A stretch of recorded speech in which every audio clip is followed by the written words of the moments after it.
Hobbies are hot right now. I'm talking hot. You know, people are really getting their like hobby freak on.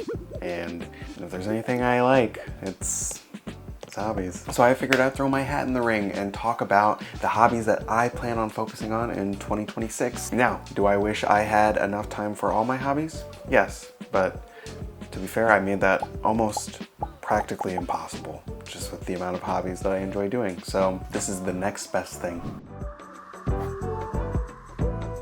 What's up, y'all? It's Puff here with a 2026 hobby goal aspiration video. If you're new to the channel, I make videos about my hobbies, so if you like any of these, make sure that you drop a like down below. All right, now in this video, I'm gonna be talking through the 5 different hobbies that I plan on focusing on in 2026, and you know, who knows?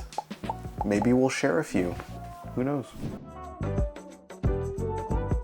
All right, now first up is art. Now this one kind of makes sense because not only do I enjoy doing it, but I also kind of need it for these videos. So like if you've seen any of the little animations around the screen or the motion graphics, those are things that I made. So that's something that I'm going to be really focusing on this year, see if I can kind of up my game a little bit, work on some different techniques for it, then also doing like maybe more of like a skill check video too to see kind of where I'm at with these things. Specifically, I'm going to be doing digital art stuff again, and then animation are 2 of the main focuses. And then the last piece that I'm not really sure if I'm going to focus on or not, so I do some videography, photography stuff, like more freelance. Might make some content about that, but I'm not quite sure yet. But that's the other one that I'm going to be doing as well within this like art category. So I have been doing art since I was super young, and it's something that I continuously come back to regardless of the amount of time in between. So that's definitely going to be one of my focuses for this year. All right, pottery. So pottery is a relatively new one, but I am obsessed. Like truly spend way too much time watching Florian Gadsby on YouTube, drilling things in my head when I can't afford to actually do the actual pottery classes themselves because man, is it expensive. That being said, this year I'm going to be doing an 8-week course at like a local studio that I have, so I'm hoping to be able to make a little bit more content around it, maybe showcase some of the potential designs. I'll do some sketches for things I'm going to try to make, see how they actually turn out in reality. So pottery is something that I've always wanted to do, like specifically throwing on a wheel, and it wasn't until my partner, she ended up signing us up for like this like couples wheel throwing class that, man, it was just so great, honestly. And I was like, it was just as great as I thought it would be, if not even better. That couples class, let me just say, you ever seen Ghost? Now just let the clay slide between your fingers.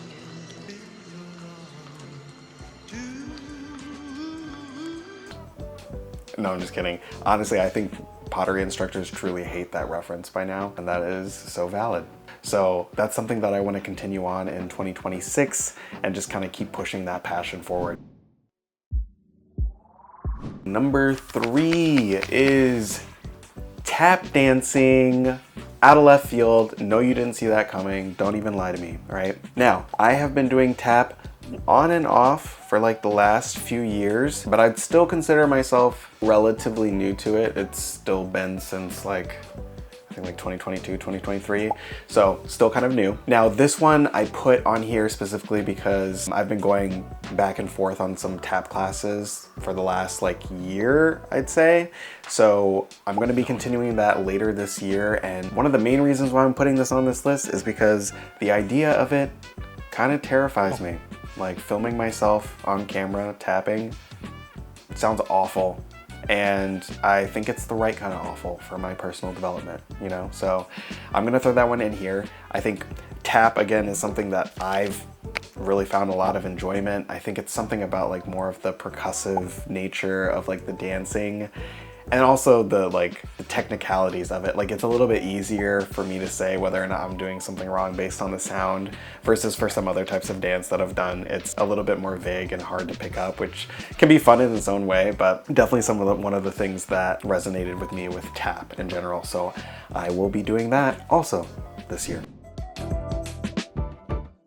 Next up on the list, number 4 is reading. So reading is something that I've been doing for a while now. I know. Thank you. I know. I'm literate. It's pretty cool. No, I'm kidding. But I mean, like, as far as like reading like books pretty consistently as a hobby, I've been doing that for a bit as well. I would say my like top genre, to give you a little taste, is like fantasy. I think would probably be my main one, but I'm really trying to get good at dipping my toes into other genres as well. Like I want to do like a classics stint, and then also just kind of diversify in a lot of other genres as well. Just do, you know, little samplings here and there to see what else is out there, because I know I'm really only hitting a portion of all of the really great books out there.